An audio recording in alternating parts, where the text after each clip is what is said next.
अब इस प्रसंग की गंभीरता का दर्शन किया जाए थोड़ा।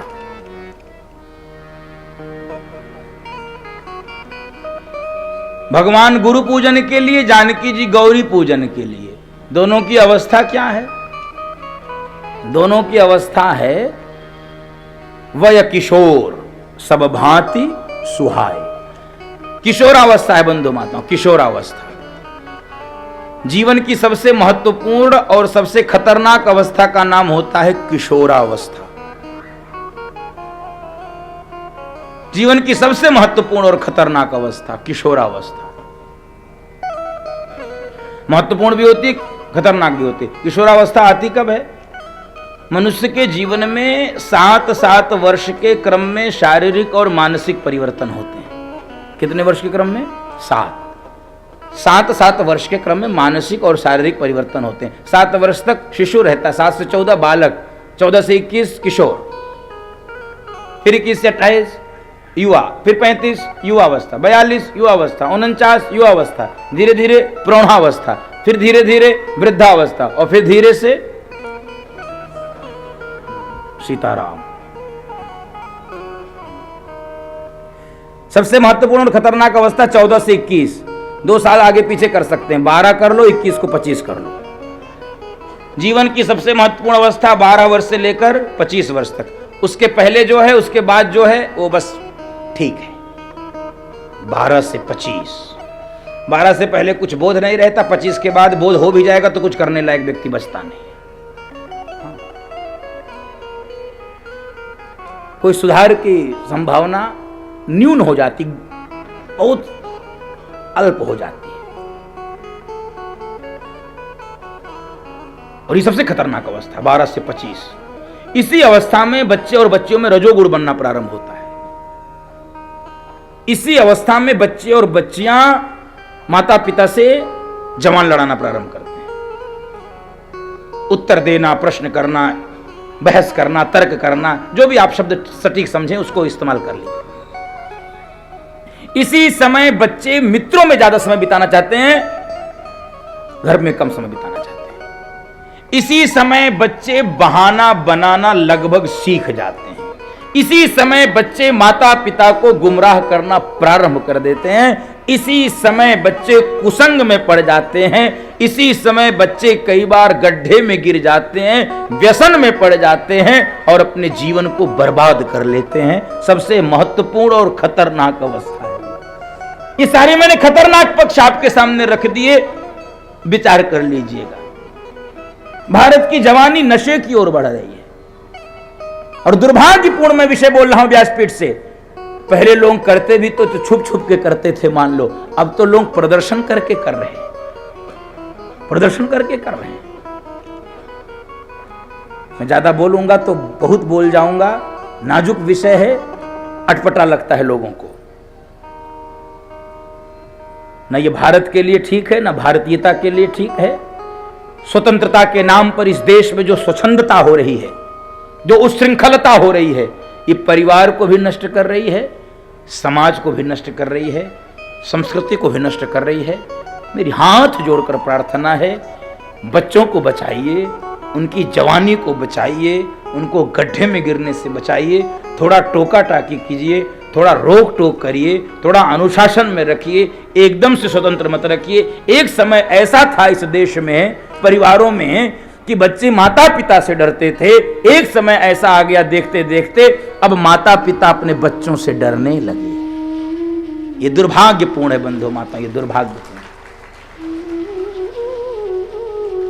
जिन बच्चों को माता पिता ने पैदा किया, उंगली पकड़कर सिखाया, पढ़ाया, लिखाया, इस योग्य बनाया, वही बच्चे माता पिता को डरा रहे हैं और माता पिता डर रहे हैं।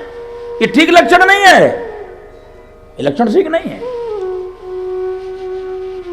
भारत की जवानी को दिशा देनी पड़ेगी, दशा देनी पड़ेगी। और ये 25 वर्ष तक दे लेंगे तो ही चलेगा बंधु माता, उसके बाद कुछ नहीं होगा। और ये अवस्था महत्वपूर्ण इसलिए है, 12 से 25 के मध्य में यदि आपका बच्चा ठीक बना रहा, ठीक दिशा को, ठीक दशा को प्राप्त करता रहा, ठीक लोगों के संगत में रहा, सत्संग में रहा, गुरुओं के सानिध्य में रहा, ठीक साथियों के सानिध्य में रहा, घर परिवार के ठीक संस्कार में रहा। मेरी व्यासपीठ आपको विश्वास दिला रही है 25 साल के बाद आपके बच्चे को कोई बिगाड़ नहीं सकता है। जहां भी रहेगा आपका नाम रोशन करेगा, आपके अपने परिवार का नाम रोशन करेगा, अपने माता पिता कुल का नाम रोशन करेगा, अपने आचार्य परंपरा गुरु परंपरा का नाम रोशन करेगा, कुल दीपक हो जाएगा बंधु माताओं। और यदि यह अवस्था एक बार गड्ढे में गिर गई, थोड़ा रोका, थोड़ा रोक टोक, थोड़ा अनुशासन, बच्चों को दुलार ठीक है, लेकिन कभी कभी थोड़ी डांट भी जरूरी है, कभी कभी फटकार भी जरूरी है। एकदम दुलार करने से बच्चे बिगड़ जाते हैं बंधु। सारी बातें पूरी करने से, सारी बातें मानने से, मनवाने से बच्चे बिगड़ जाते हैं। इसलिए मेरी प्रार्थना रहेगी, मेरी प्रार्थना रहेगी, ये बच्चे और बच्चियां इस देश के भविष्य बंधु माताओं, हम इनको राम बनाना चाहते हैं, हम इनको कृष्ण बनाना चाहते हैं, हम इनको राधा बनाना चाहते हैं, हम इनको मीरा बनाना चाहते हैं, हम इनमें भारत का भविष्य देखते हैं। हम लोग गीत गाते हैं ना, चंदन है इस देश की माटी, तपोभूमि हर ग्राम है। चंदन है इस देश की माटी, तपोभूमि हर ग्राम है। हर बाला देवी के प्रतिमा, बच्चा बच्चा राम है। हर बाला देवी की प्रतिमा, बच्चा बच्चा राम है। चंदन है इस देश की माटी, तपोभूमि हर ग्राम है। चंदन है इस देश की माटी, तपोभूमि हर ग्राम है। हर बाला देवी की प्रतिमा, बच्चा बच्चा राम है। हर बाला देवी की प्रतिमा, बच्चा बच्चा राम है। हर शरीर मंदिर सा पावन, हर मानव उपकारी है। हर शरीर मंदिर सा पावन, हर मानव उपकारी है।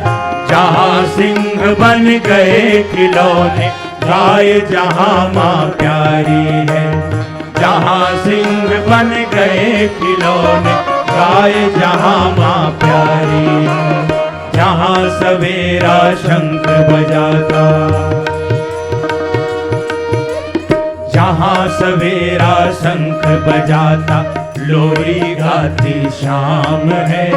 हर बाला देवी की प्रतिमा, बच्चा बच्चा राम है। हर बाला देवी की प्रतिमा, बच्चा बच्चा राम है। चंदन है इस देश की माटी, तपोभूमि हर ग्राम है।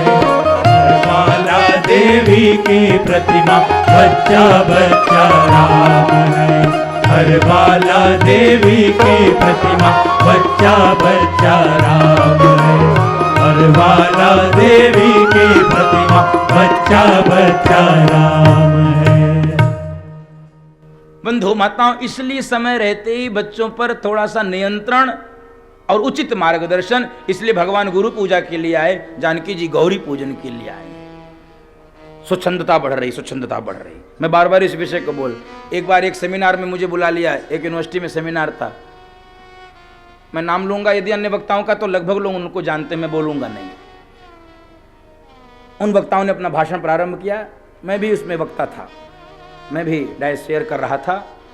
और बंधु माताओं, उन लोगों के भाषण सुनकर मुझे लगा कि ये भाषण भारत में नहीं हो रहा है, ये भाषण किसी ऐसे पश्चिम के देश में हो रहा है कि मैं उसका वर्णन भी नहीं कर सकता। बंधु माताओं, आइए, स्वागत है। श्रीमती संयुक्ता भाटिया जी, पूर्व महापौर, व्यासपीठ आपका सम्मान करती है।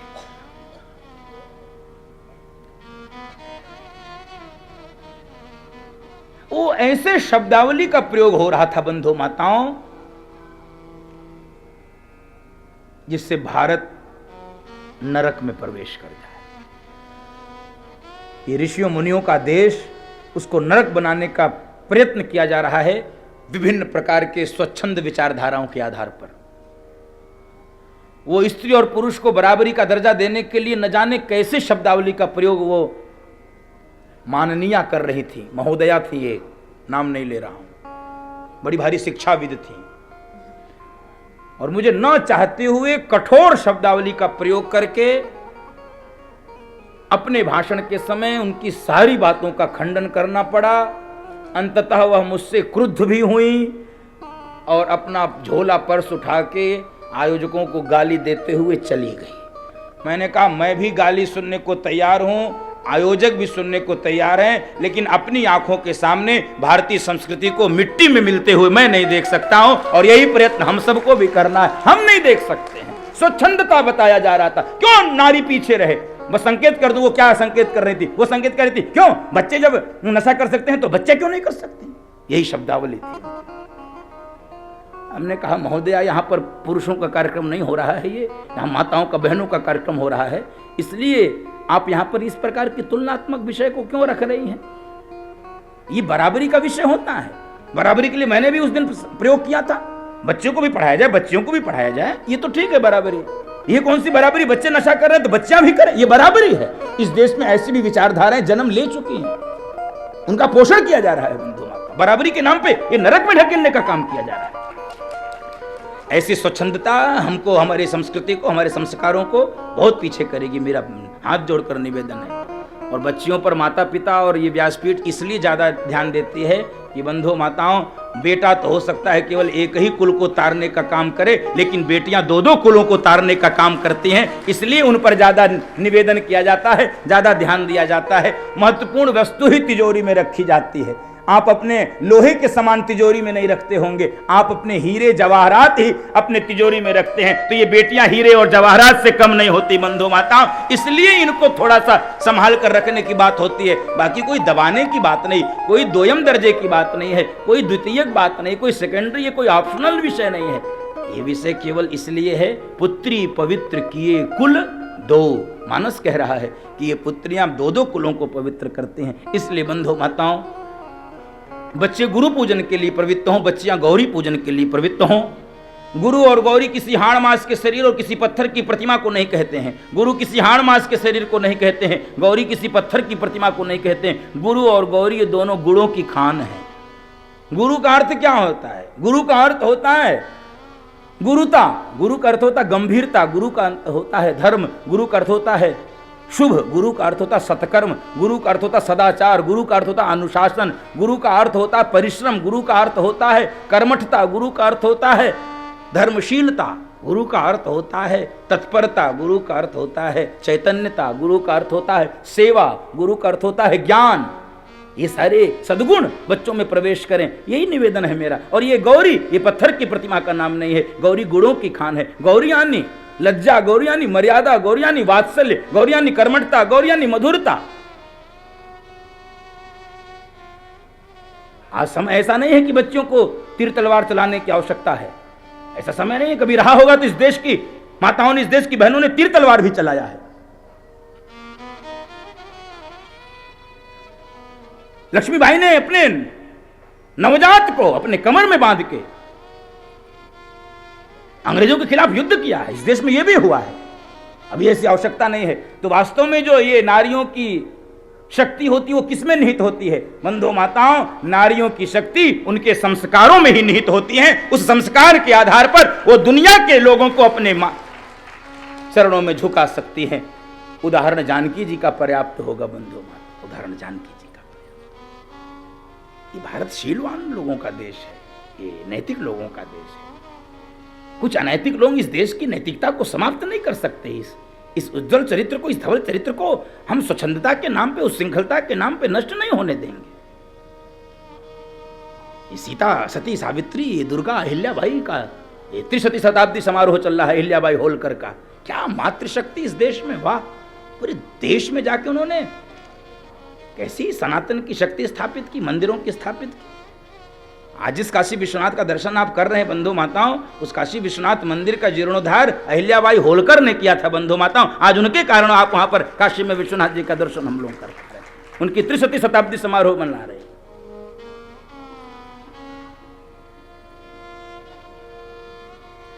भगवान गुरु पूजन के लिए, जानकी जी गौरी पूजन के लिए। जानकी जी गौरी पूजन कर रही, एक सखी बाग में घूमने चली गई, उसको दर्शन हो गया भगवान का पुष्प चयन करते हुए, दौड़कर आई, ओ जानकी छोड़ ये नकली पूजन, चल तुझे असली देवता का दर्शन कर। असली देवता? ये नकली कहे, नकली ना भी हो बाद में कर लेना, असली देवता कौन? देखन बागु कुंवर दुई आए, देखन बागु कुंवर दुई आए, वय किशोर सब भांति सुहाए, वय किशोर सब भांति सुहाए। वही दोनों राजकुमार देखन बागु कुंवर दुई आए। और बंधु माताओं, आज वो सखी जानकी जी को लेकर चल रही है भगवान का दर्शन कराने के लिए। आज वो सखी गुरु की भूमिका में है। गुरु कौन होता है? जो गोविंद से मिला दे। इसलिए सखी आगे आगे, जानकी जी पीछे पीछे, और भगवान भी उस दिशा में टकटकी लगाकर देख रहे हैं जिस दिशा से जानकी जी आ रही है। केवल भक्त ही भगवान के दर्शन के लिए व्याकुल नहीं रहता बंधु माताओं, कई बार भगवान भी अपने भक्तों के दर्शन के लिए व्याकुल रहता है। आज देख लो ये प्रसंग, भगवान उस दिशा में टकटकी लगाकर देख रहे हैं जिस दिशा से जानकी जी आ रही है, और सावधान भी कर रहे हैं लक्ष्मण जी को। लक्ष्मण सावधान, लगता है मानो कामदेव ने जगत को जीतने के लिए नगाड़े पर चोट कर दिया है, मानो मदन धुंध भिकिनी मेरे दायांग फड़क रहे हैं। लेकिन जानकी के अलौकिक सौंदर्य को देखकर, जहां सुबिलो की अलौकिक शोभा जानकी के दैहिक सौंदर्य से मैं प्रभावित नहीं होती। और उसी समय जानकी जी आई है। लक्ष्मण जी ने कहा, भगवान ने लक्ष्मण जी से, लखन तुम गौर से देखो यही सीता कुमारी है, लखन तुम गौर से देखो यही सीता कुमारी है, यही सीता कुमारी है, यही सीता कुमारी है, यही सीता कुमारी है, यही सीता कुमारी है।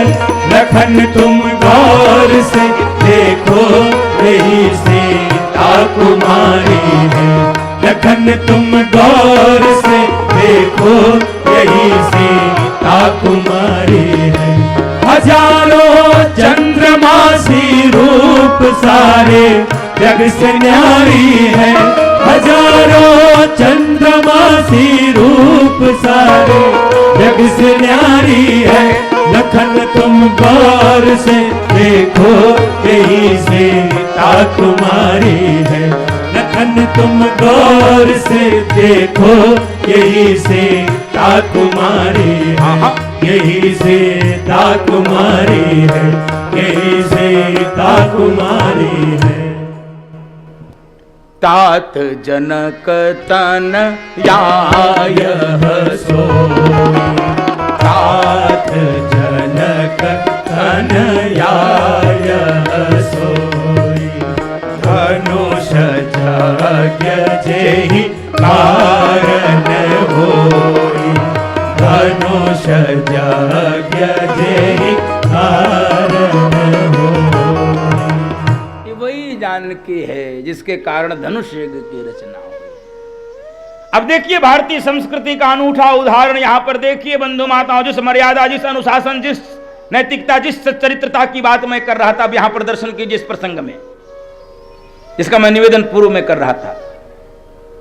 लक्ष्मण जी से भगवान कह रहे हैं, सुनो, मैं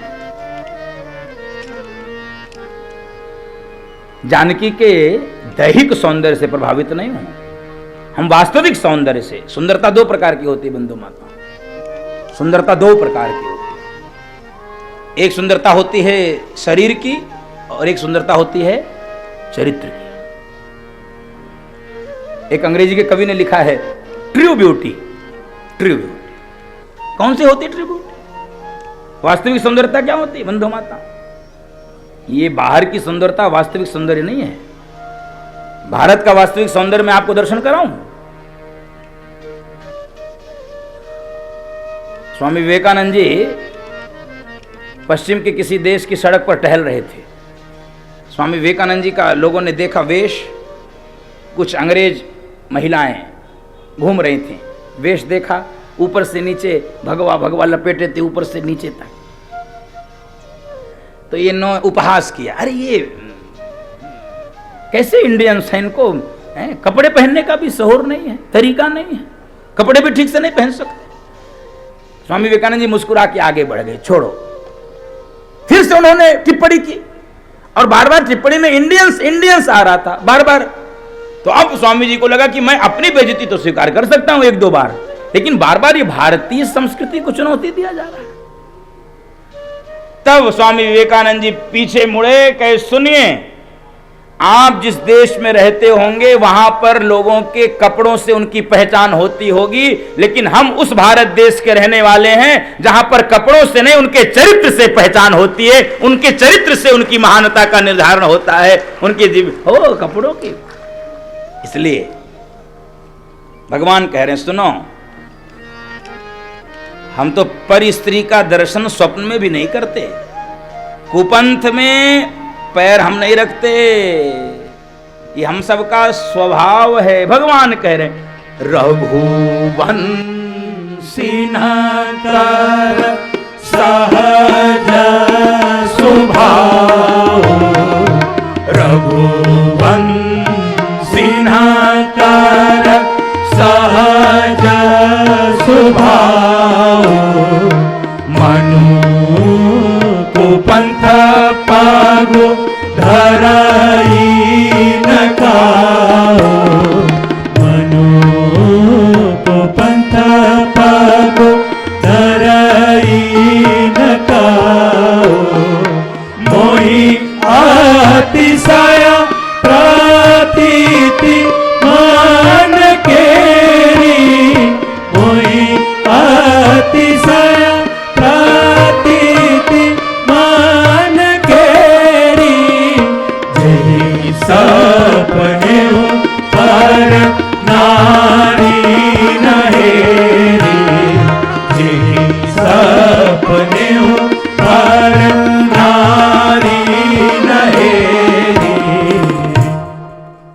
हम रघुवंशी हैं, स्वप्न में भी परिस्त्री का दर्शन नहीं करते। हमारे लिए तो परिस्त्री मां के समान होती है, मातृवत परदारेशु, दूसरे का धन मिट्टी के ढेले के समान होता। पर द्रव्येषु लोष्ठवत आत्मवत सर्वभूतेषु यह पश्यति स पंडितः।